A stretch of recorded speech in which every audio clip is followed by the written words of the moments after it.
Ladies and gentlemen, welcome to the season opening press conference of the Utah Warriors of Major League Rugby. Appreciate all the press being here today. We have representatives from every major outlet here in the state of Utah. Thank you so much for being here supporting the Utah Warriors.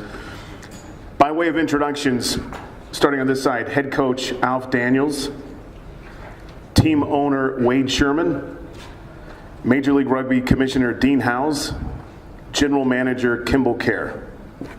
And then on my left, Tanoda Lauti, here from Utah, Josh Reeves, all the way from Brazil, and Tim O'Malley from Scotland. New Zealand. Scotty Scott's from Scotland. Stevie Scott. With that, here's the order of today. We're first going to hear from General Manager Kimball Kerr. After Kimball, we'll hear from Dean Howes, the Commissioner, then Wade Sherman, and then from Coach, and then we'll go to some Q&A with the players. With that, we'll start with Kimball Kerr. Yeah. Good afternoon, everyone. It's exciting to be here again. It seems like it was just yesterday that we were kicking this whole thing off and getting a little bit of the fun chaos going with the Warriors last year. And it's with some excitement and also, a decent amount of trepidation that we are here today.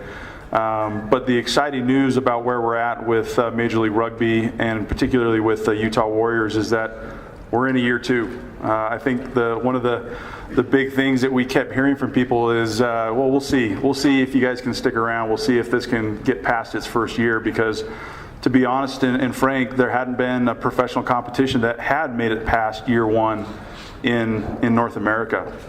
And, with the leadership of the likes of Dean Howes, business partners like Wade Sherman, coaches like Coach Daniels, and the players that we have on this team, we're excited to be able to tell everyone here that Major League Rugby is not only here for year two, but it's here to stay. And the Utah Warriors are hopefully going to be at the center of all that. So with that, I'd like to just say a couple quick thanks. I've already kind of acknowledged some of the leadership behind the scenes, but I think it's worth mentioning one of the major architects behind what we've been doing here with Major League Rugby is because of Dean Howes.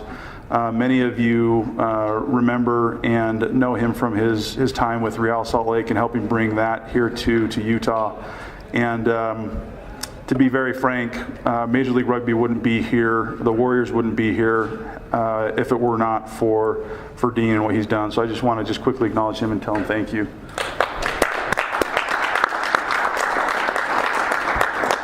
And business partner Wade Sherman, who's vice president down at Adobe, with his support and the things that we've been able to do from a business and corporate side, I want to tell him thank you as well. So thank you. Last but not least, Coach Daniels. He's the rock. He's the steady man, making sure that this team goes where it needs to go. So again, thank you to Coach Daniels.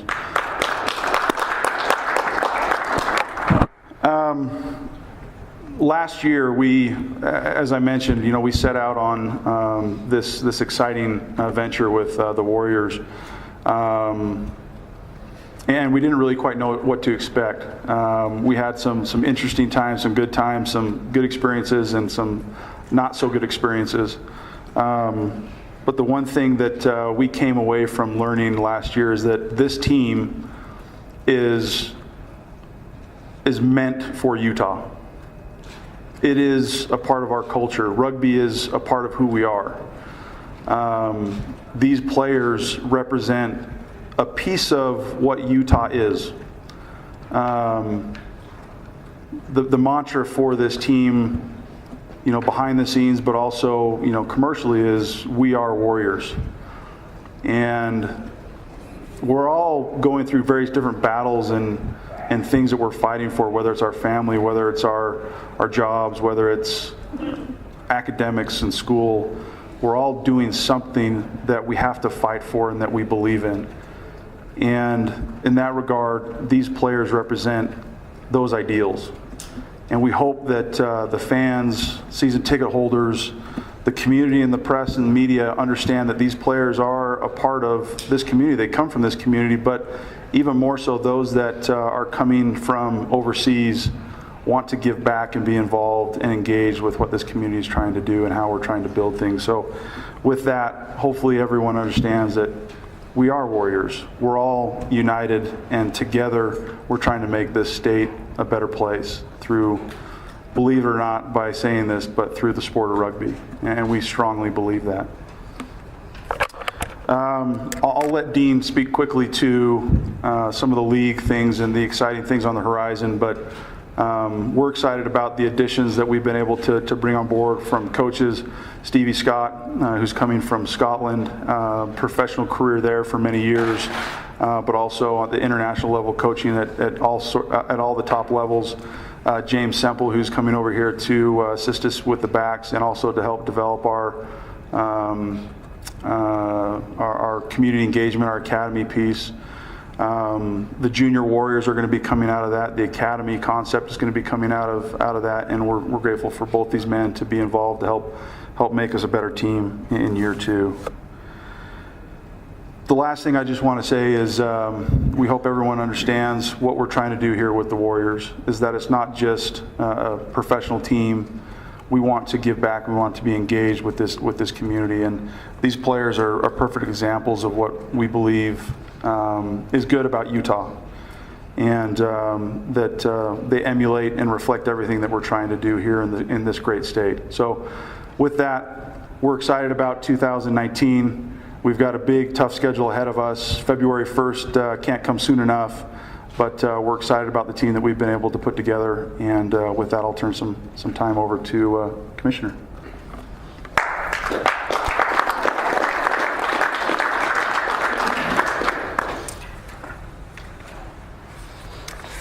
Thank you, Kimball. Thank you to everybody. You know, we choose to spend our time the way that we make our decisions, and all of us only have so many minutes of every day. Nobody that's rich or nobody that's of different political persuasion gets any more time than somebody else. So the fact that you would take some of your time and spend it with us in our vision of what we're trying to do is important, and I'm grateful that you are here to be with us. This is the second year of us playing. It is really the beginning of the 4th year of our activities on this, and I'm sure the players will respect this. We are all only as good as we practice, right? It's easy at a press conference to kind of celebrate and pat one another on the back and say everything that is good and wonderful in the world. But you know, it's the quiet moments at practice where you give just a little bit more. It's the private moments when you're alone that you sacrifice just a little bit more, both time and energy, that you go that one extra rep, that one extra workout, that one little extra inch that makes you different than somebody else. And this is true for athletes, and it's true for us in life. There is a lot of practice to get involved in one single game. The reason that we get involved, those of us that are not athletes, that we get involved in athletes, is because we have such a fundamental faith in the young men and the power that they have to influence for good. Nobody gets into the world of sports to get into things that deteriorate a society. No one. They all do it to make things better, to touch young people, boys and girls, to help them have a dream. Maybe it's in rugby, maybe it's somewhere else. But seeing people accomplish things by virtue of their work, their sacrifice, their courage, and their efforts inspires all of us to do better. That's why the brands, like the Warriors, that become powerful brands, and the Warriors, the Utah Warriors, will be a powerful brand. That it's not just because you want to go buy a drink or do this or eat this kind of a sandwich. It's a brand that will have integrity behind it, that means something to someone and will cause them to have feelings that improves their own life. It's the great unifier. Look at our players. They come from different backgrounds. The introductions today, although the mistake on my sweet grandmother, who is Scottish through and through, would say England forever, Scotland a wee bit longer. So, so when we do this with a very specific and disciplined purpose. It doesn't just happen. You don't just show up at practice and hang around practice and become a great team. You don't show up and say you want to have a major league sports property and have it just kind of form itself. You do it with vision. You do it with the efforts of good people, smart people, strong people, people that are committed to the efforts. And you do it with having the discipline to stay to that vision.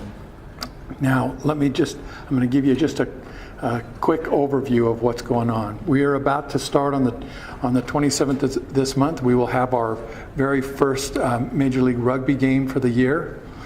We will go all the way until July 16th, where we'll have our final game. And I hope it's being played right here in Utah. But we can talk about that one later. But that will be, and it will be on CBS Network. We're thrilled about that. CBS Sports Network will cover all of our other national games, and then we have local partners here in the state of Utah and across the country. We have 13 partners now, so 13 teams that are out there that are members of this league, and 9 of them will play this year. The 4 that won't play are Boston, D.C., Atlanta, and Dallas. And we will have 1 or 2 more major markets that will grow before our 2020 season. These are the efforts of the people that sit around this room right now, that have worked and have sacrificed. We're the early pioneers of that original 7. Our players are the pioneers. They're giants to us. As they sacrifice and do the things that they need to make this the highest level of rugby in the United States of America. And we won't stop until it's the highest league and the strongest league in the world. And we have the potential to do that. We just have to continue to work. We are going to enjoy a lot of the fruits from last year. But you know what? It's a brand new season. Right? It's a brand new year. So I wish every single one of those teams success, but both on and off the pitch, because our success cannot be limited to wins and losses. If it is, we don't inspire. If we do things that diminish that badge that we cherish, then we hurt everybody. So I am so proud to be shoulder to shoulder with people whose character, whose focus, whose drive, whose vision, whose principles are those that are consistent with the principles that drive rugby. Thank you. Thank you for your time again, and thank you for all of your individual efforts that make up this whole. Thank you very much.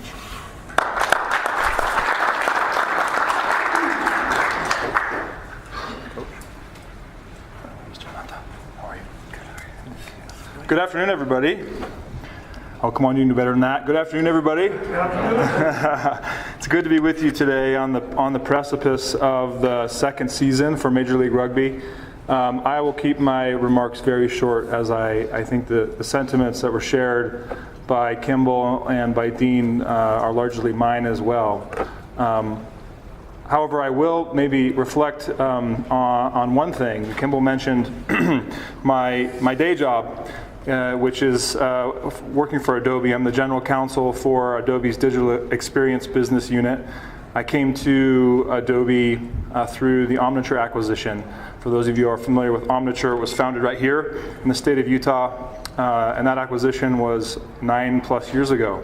And now Adobe has grown to what it is with our offices in Lehi. We have about 1,400 people at our site there, with our second phase now under construction, bringing in another 1,000 seats. So Adobe's footprint in the state is large, and it's an honor of mine to be able to work there and to represent the tech community from that seat. And I think that from that vantage point, I'd like to share my thoughts, which is from the business community looking at what Major League Rugby does, and particularly the Utah Warrior does for the state, is quite impressive.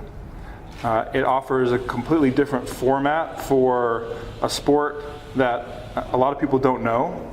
And if you know about rugby a little bit, you know that it's an hour and a half. The game is all out, 2 40-minute halves. It's constant energy. It's excitement for an hour and a half. And then you're done. And you get on with the rest of your night or the rest of your day. It's not 4 hours going to a football game. It's not a 4-hour baseball game. It's an hour and a half of action, which is quite different than I think a lot of the experiences that we have, even going to a basketball game that can be 2 or 3 hours.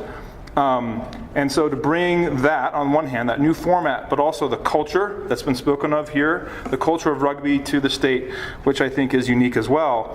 And that is a culture which is founded on that same aspect of the game. A very physical, very exciting, very energetic game on the one hand, and on the other hand, a game that is that demands respect.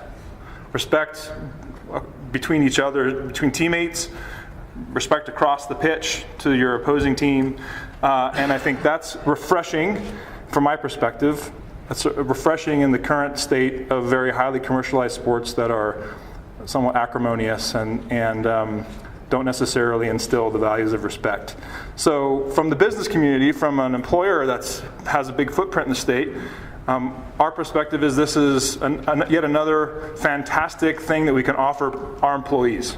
Whether we're attracting talent from out of the state, whether we're looking to retain folks here, this is yet another fantastic thing that we can offer within the state of Utah that gives fans a way to experience this amazing sport that is unlike any other in the world.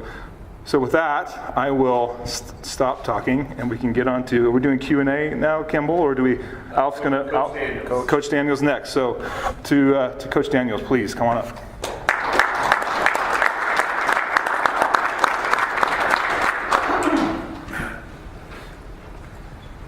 Good afternoon, everybody. Welcome here this afternoon at the launch of the Utah Warriors for the 2019 season. Excited to be here and excited to share some of the good things that you can look forward to with our team this season. About a year ago, we were over at Rio Tinto, and I stood with confidence and stood proud to be able to be the first head coach of the Utah Warriors, and looked forward to being able to dominate the MLR as a team.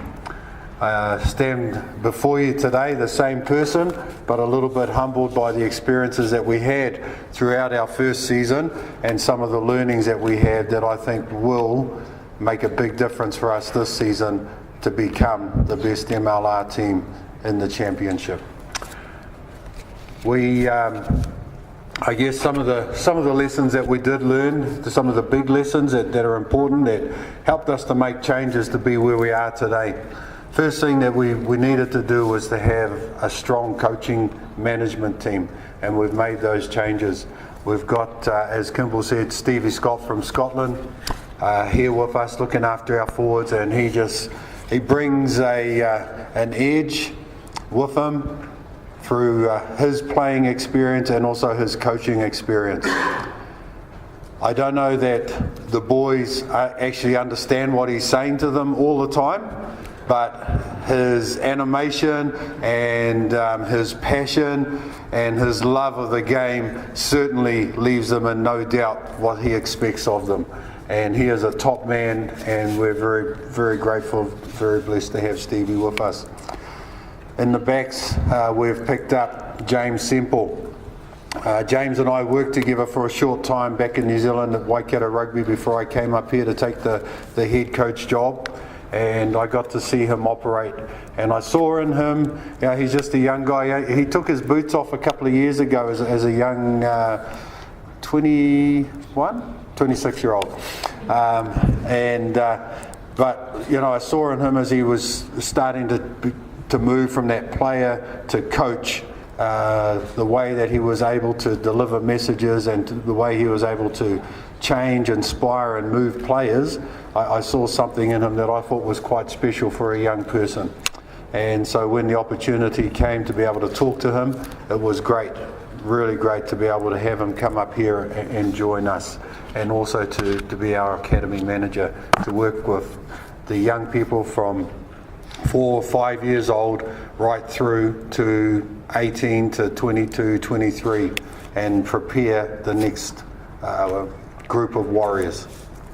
We also made some changes in the management. We've picked up Mark Drown as our team manager for this season, and a man in his own right with awesome experience, knowledge and expertise, not only in life but also in the game of rugby. And he's just before he joined us, he was the manager of the Fiji national sevens team and had spent a year on the circuit with them. And so, you don't do a job like that and not come away with a vast amount of experience. So we're looking forward to having him continue to share that and work with the team in that.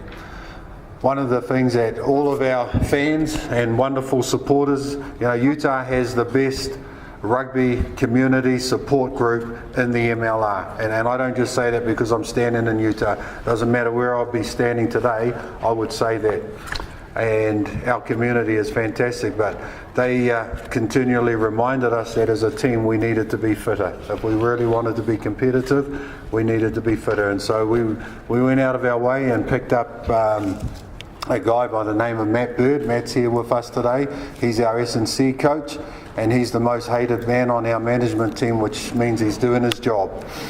And the boys hate to love him or love to hate him because of the work that he's putting in. And you will see a different athlete wearing the Warriors jersey this season because of the work that Matt's put in with these boys as well. So all in all, we have our same trainer from last year, Sika, and she's the one that fixes everything and gets the boys fit and back in shape to be back out on the field. And so, all in all, we have a top-class management team that brings lots of different experience, but also brings everything that we need to make this team the very best in the MLR for this season. Just quickly, we represent, I think it's 10 or 11 countries or nationalities on the team this year. We've got players from, we'll start down at the bottom, New Zealand, Australia, Fiji, Tonga, Samoa. We've got players from Zimbabwe, South African. We have an Australian Filipino. We have I missed any of the players? We have a Kiwi that's playing and representing Brazil, and we've got a coach from Scotland. So we are a multinational team, but when we come together and when we stand together, we stand as the Warriors. All of those other things that make us what we are as individuals set aside, and we come together and we are the Utah Warriors. And I think that is the one thing that is going to make us better than any other team. Our ability to put everything else aside and to come together as brothers and to have a brotherhood and a culture that is all about the Warriors and our team. A few years ago, just as New Zealand started to take over from Fiji, dominating the sevens game, we had a great captain of our New Zealand sevens team and one of the great sevens players from rugby. And his name was Eric Rush. And I got the opportunity to sit with him one day and chat with him. And one of the people that was with us said to him, is it hard when you run out on the field in front of 40,000, 50,000, 60,000 people? Is it hard to focus and concentrate and play well? And he said, he answered the question and he said, it's not hard at all. He said, because I've done all the work, and I know I've done all the work behind the scenes. I get up at 5 o'clock in the morning and I go for my run. I do my nutrition, I do my hydration, I do everything. And so everything that makes me a great athlete has been done behind the scenes. He said, when I step out on the field, I love it. I embrace it, I empower it, and I love it because I know I've done the hard yards. People don't see what I've done, but they get to see me enjoy the game because of what I've done. That's the Utah Warrior that you will see on the field this year. They've done the hard yards behind the scenes at 6 o'clock in the morning when most people are still in bed or just waking up. They're out there running, lifting weights, doing the work that's going to make it easy for them to be able to perform out on the field. Last year I went to a summit and they had a panel like this and they were asking questions, and they asked one of the people on the panel, they asked everybody on the panel, what's the best experience you've had in your life? And everybody gave their experiences, but one person said, I look forward to the next experience in my life being my best. You come and watch the Utah Warriors, and I promise you the next experience that you have with them will be best. It'll be better than the one you just had, and it'll be the best one you have, and the next one will be the best one right through every home game, all 8 of them onto the championships. Thank you for being here. Look forward to a wonderful season with you. Thank you.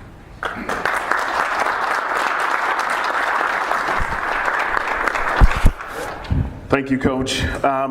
For the press in the room, a few things. Coach talked about the international scope of our players, 10 countries represented with both coaches and players. And I think that speaks to the scale and scope of rugby worldwide. Next to soccer, it's the most watched, most participated, and most attended sport. What we think that means for Utah as things as far as the Olympics coming to town, this is one more asset in our portfolio to say that not all cities can have a Major League Rugby team and an NBA team and the other sports that we have here, as well as the great college athletics. And on a world stage, that means something to have rugby here in Utah. By the numbers, we also have 4 players who played at the University of Utah, including John Cullen, who's here. We have 4 players from BYU who played at BYU at some level. We have 1 player from Utah Valley University. We also have the largest youth rugby association in the country. And Utah Youth Rugby, we've created, as Kimball mentioned, Junior Warriors program, and we'll also have a league program where kids can matriculate up through the system. So there's a lot of things in this market that lead to this becoming bigger and better year by year, and we've seen a lot of growth just over year 1. With that, we wanted to introduce to you our new kits for 2019. And with us, you'll see both our home and away jerseys coming down the side here. We'll have you guys come straight up to the front. Not Jason Momoa, but close.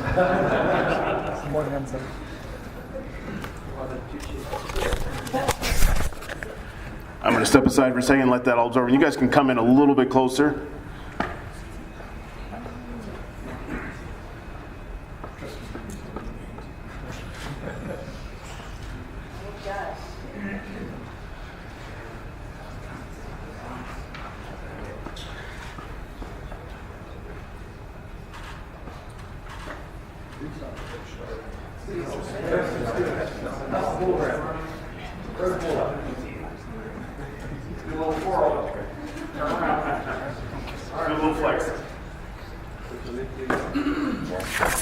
Thank you, guys. We'll have you just red or away, black or home. And the shoulder's the mask, yeah. Nui continues to be our jersey partner. As you notice on the front, Nui Social. And then, of course, our Warriors 15 program that we launched today. Those will be, it's one of the great things about Major League Rugby is we can't have sponsors on the uniform. So you'll see more sponsors individual to the numbers. As you know, there's only 15 numbers in rugby, 15 positions. So each number will have its own separate Warriors 15 club member on there. Thank you, guys. We'll have you hang out right over here. And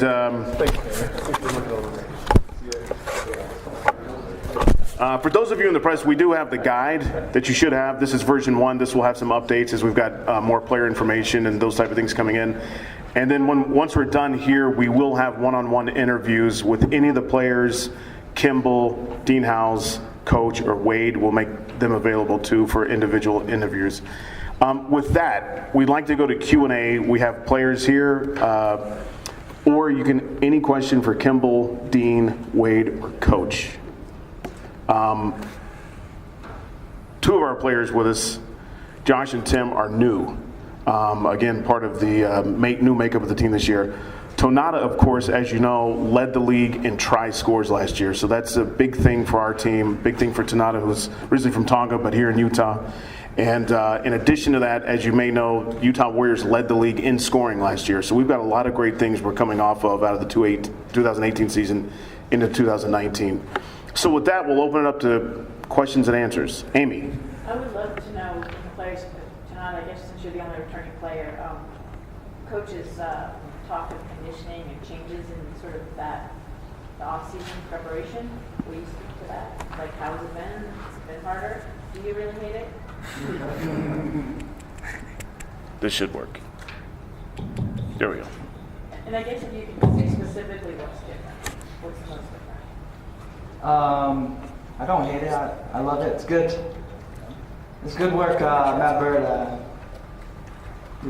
put us through a lot. Compared to last year, conditioning-wise, I think we're light years ahead of where we were. Me, myself, I thought I didn't have any weight to lose, but I'm down 10 pounds. I'm trying to get it back before our first game.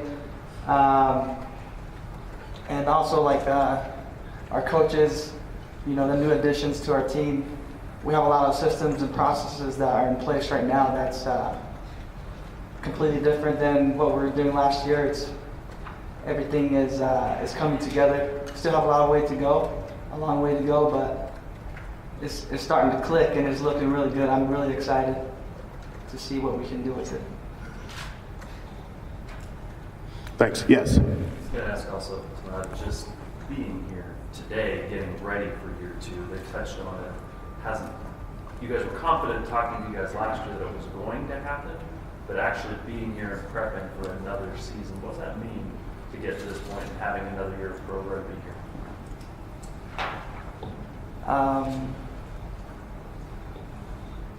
I never thought that I would be playing pro rugby.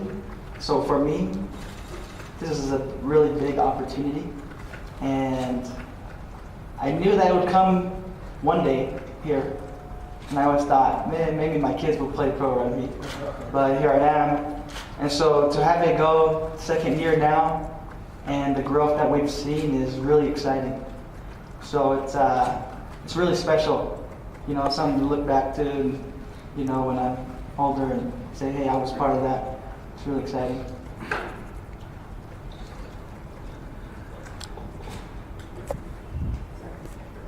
I just wondered for the two new players, where did you come from? Were you playing in MLR somewhere, or was it somewhere else? No, so I've been based in Brazil for the last 5 years, and since the start of 2017 I've been playing for the Brazil national team.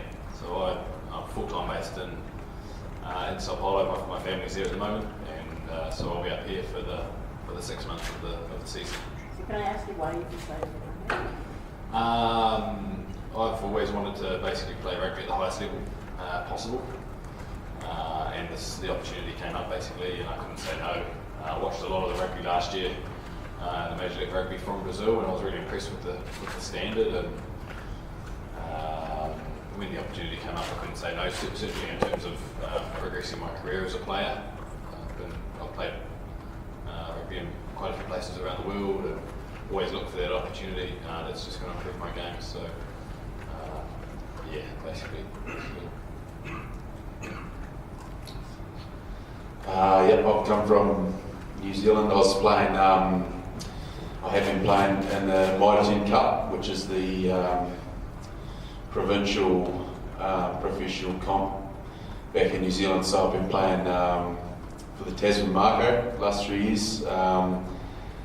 And then obviously got in touch with, Alf and Kimball got in touch with me, and we just talked about the MLR being here, and the opportunity to play in that, and the opportunity to to be a part of something that's, you know, could really get globally pretty big, and that was something that excited me, and yeah, I was pretty keen to be a part of it, so that's what brought me here, and yeah, happy to be here. Yes. Yeah, Mike, in the luncheon, Dan Clark mentioned something that was really impressive to me as a fan of American football, that following the game, the rugby team meet for dinner after the game, which was so telling to me. Is that something that you will promote as a team, and maybe direct it, and will fans be able to somehow participate? Or is that a team only? Kimball or Coach? Maybe talk a little bit about the history of how the teams come together, and then to Rad's question, how that might grow itself. Okay, so I'll talk about the team side, and I'll let Kimball talk about the fan engagement side, because that kind of involves money. Yes, we will. We did it last year to a certain degree. We want to try and get a little bit better this year. So on field, we go at each other for 80 minutes, hit, bash, and do everything we can to beat the other team up. And then afterwards, we shower and we meet in the cafeteria or luncheon room and have the opportunity to stand up. Normally, the coach or manager of the team will say a few words, and then the captain will say something from both teams, and then we'll share a meal, and then the players will intermingle and talk with one another. And you know, if you're on the winning team, it's always a better luncheon because you get to tell better stories. And you know, if you're on the losing team, sometimes you just have to be a little bit humble and know that maybe next week it'll be your turn to tell the good stories. So that's something that we definitely will continue to do. One thing that you'll notice, the jersey itself has evolved over the years. You know, once upon a time it was actually long sleeve, and originally they used to have a button up, and they actually wore bow ties in some of the very, very first rugby games. And over the years, the jersey has evolved. It's become short sleeve. It's become very nice for athletes, not so nice for social players, as it hugs the body a little bit more. But one thing that hasn't changed on the rugby jersey is that it still has a collar.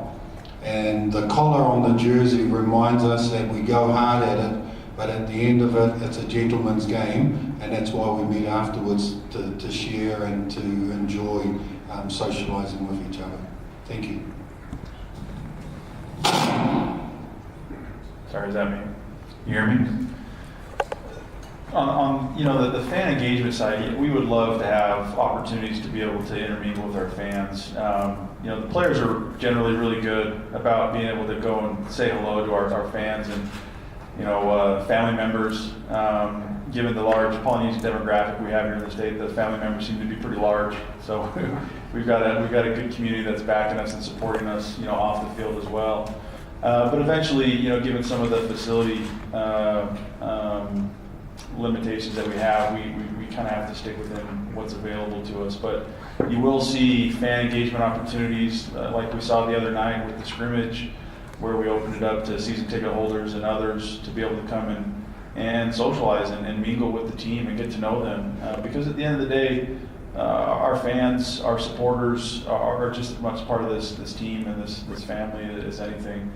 But you know, to Al's point, it is something special to be able to sit in a room with the team that you just played and break some bread and have some drinks. And that's something that is so unique to rugby that going back to my playing days, some of the people that I still keep in touch with and that I have some of the best relationships with are the people that I played against. So that's something very unique to rugby. I could only imagine if that happened in the NFL or the NBA. But unique to rugby, one of the traditions we really like, and important to note as well, Utah Warriors led the league in attendance last year. We had 2 games at Rio Tinto. and that certainly helped to boost those numbers. We are at Zions Bank Stadium in Harriman, which seats about 5,000. Fan base has been phenomenal. Tickets are on pace with last year and continue to grow. Kimball mentioned we had a scrimmage on Saturday. Internally, we didn't have a clear visibility on what attendance might be. By all estimations, close to 1,000 people showed up for a scrimmage. And I think that shows the heart and the love of the sport here in the state of Utah. Other questions from the press?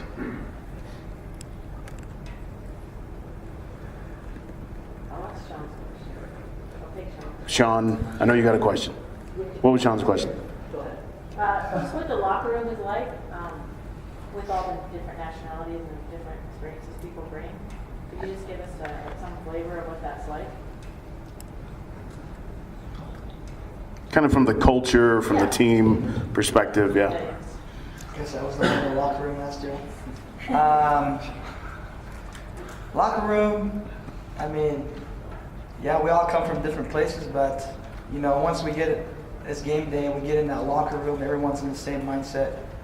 We only have one purpose, one goal, and it's to win. And, you know, you get in the locker room, we're all relaxed, you know, some guys joking around.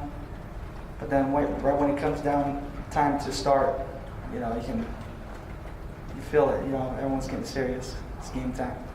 But, yeah, we all get along, you know, no fights, nothing, so it's good. Have you learned anything from the other cultures or from things that you like?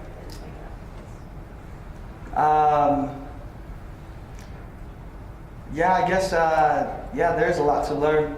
I've learned a lot from the guys coming out overseas.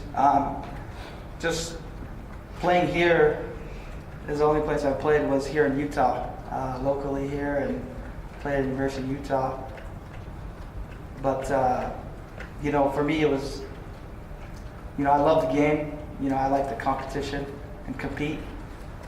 But it's a little bit more, you know, coming from overseas. Like we've mentioned, it's a really big sport, and people take it a lot more serious.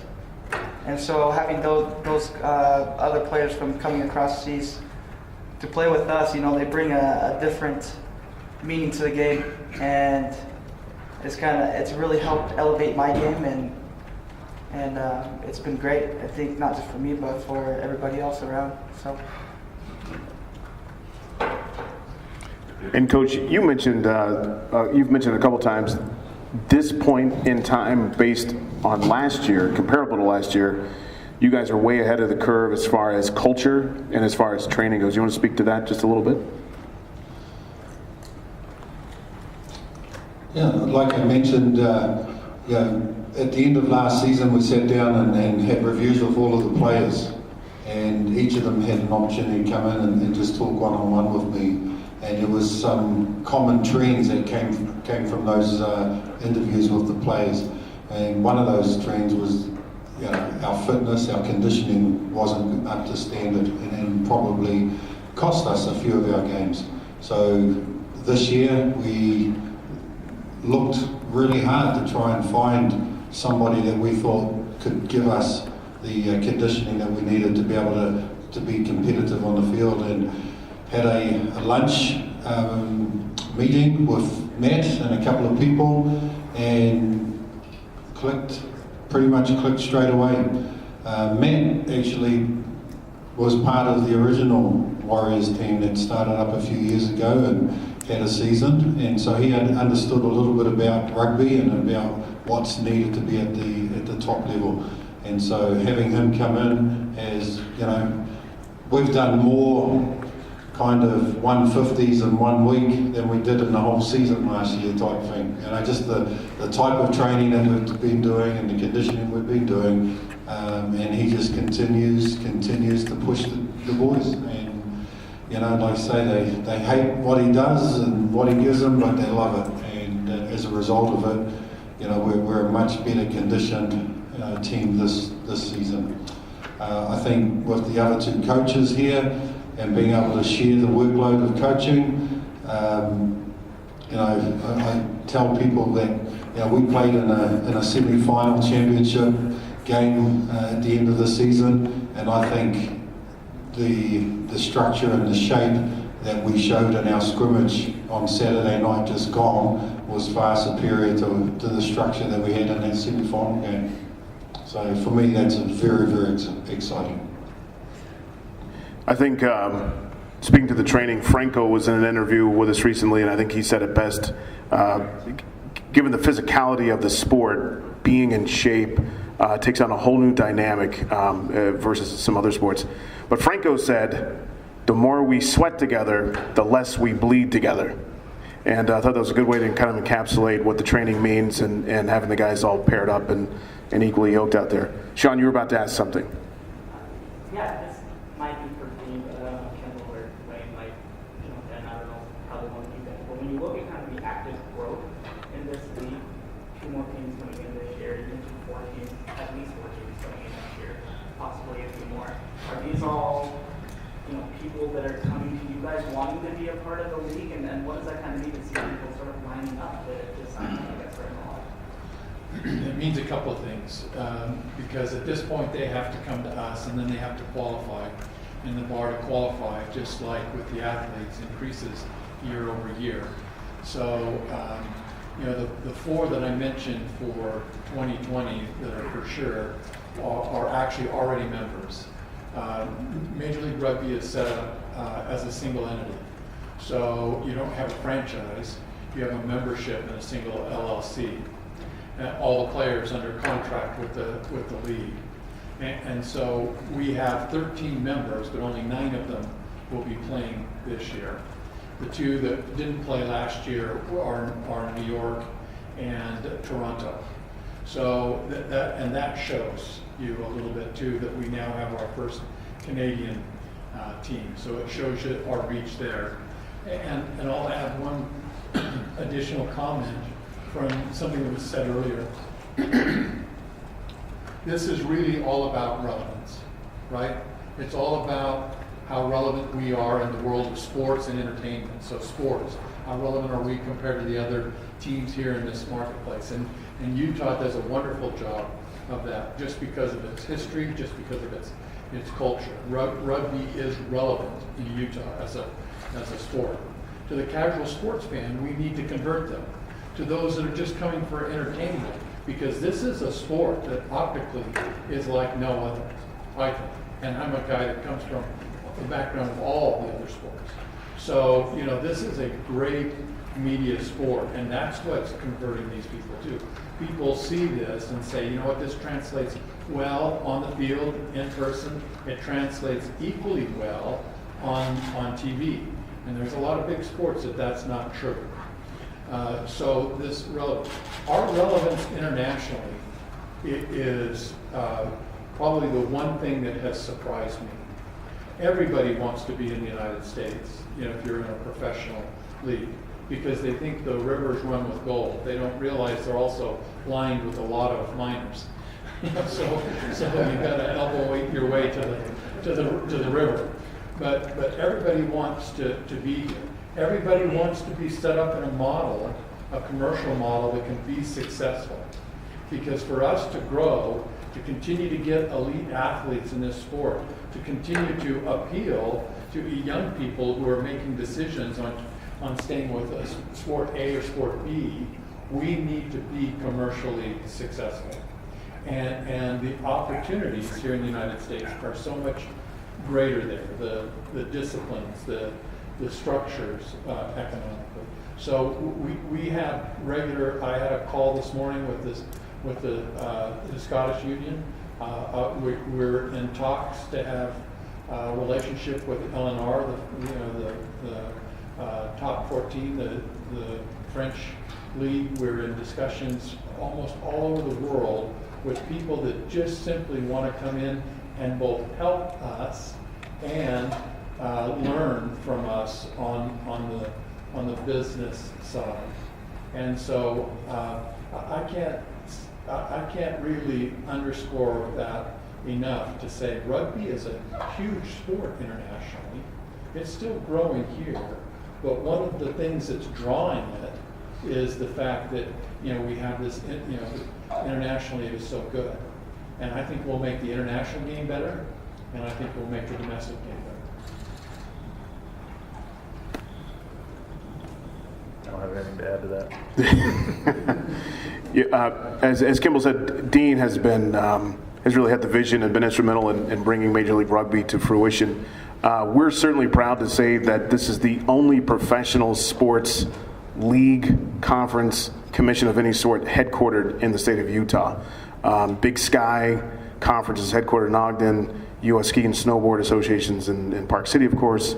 But this is the only pro sports league that's headquartered in the state of Utah. And to that point, we've got a lot of international eyes on us. I think it lends to our Olympic history and to our future history. Just yesterday, I had inquiries from the Irish rugby press about any players from Ireland, any backgrounds with Ireland. They want to follow the season. They want to see how American rugby is really going to go. We've all talked about it internally, but the U.S. is the sleeping giant when it comes to rugby. We hosted the Sevens Championship in San Francisco last year, far surpassed World Cup, I should say, any kind of TV or attendance viewing records that anybody thought was going to happen. So we're looking for those type of things, but it takes a league, it takes multiple teams coming in, it takes Canada coming in a market like New York to make it happen. So we definitely have the world watching. Any other questions? Yes, Hunter. For Coach Daniels. So last year you were the leading try-scoring team. Made the playoffs, you have the leading try-scorer at the other end of the table. You mentioned training. What other things have you guys done this offseason, and what are you doing this season to kind of build on the success that you guys experienced last year? Okay, well, we managed to keep the lead try-scoring player on the team, so that's a start. We've also recognised that through, I guess, hard lessons, season-ending injuries to players last season, that we needed to have a better depth. And so we've been, I would say, fairly aggressive in our recruitment and making sure that we have depth across all playing positions on the team for this season. We certainly don't lack for physicality or power and strength and size of players, but certainly needed to get them a lot fitter so they could last longer in the game, and so we've talked about that. The other thing that we were also the best at was letting tries in, and so it's not a statistic that a team wants to be proud of, and so we're working very hard on our defensive game and structures this year so that we can remain the top scoring team but also become the best defending team. And we all know that if we can do that for every game, we will certainly be holding a trophy on June 15th. So those are probably, along with the other things that we've already talked about, those are probably the big changes on the team. One of the things we've found in this market too is we have a good rugby base, but as Dean said, we're converting people who like the speed, the pace of rugby, like the time that it takes, like the action. It's kind of the best of soccer, the best of American football. To that end, from an educational perspective, rugby, and as Coach is saying, the NBA and basketball is really the only thing that's similar to it. Everyone can score, everyone plays offense, and everyone plays defense. And so it really changes the way the game looks on TV, the way it plays live. And as you're talking about this to people following your media, I think that's an important thing to carry through as well, both the offense and defense perspective from every player on the field. Any other questions? A few things from Utah Warriors perspective. Tickets can be found at warriorsrugby.com. There are still season tickets available. We just announced today single game tickets are on sale. You can find those again at warriorsrugby.com. Our first home match is February 23rd at Zions Bank Stadium. First away match is February 1st in Austin. And we will be announcing, all of our games will be televised. We'll be announcing that full package here soon, and all of our games will be streamed live as well. So you can find us anywhere you are in the world. We're excited about that and looking forward to a very good season. Any other questions, comments from the dais? With that, we'll go to one-on-one interviews. The players in uniform will still be available for photo ops. Those, they're not wearing pads. Those are real push-ups, sit-ups, and sprints you're looking at. And other than that, we'll make Kimball, Dean, Wade, Coach, our players here, or any other players that you may want to interview available for you. Thank you so much. We'll send further information as we get closer to the games as well. Thank you for being here.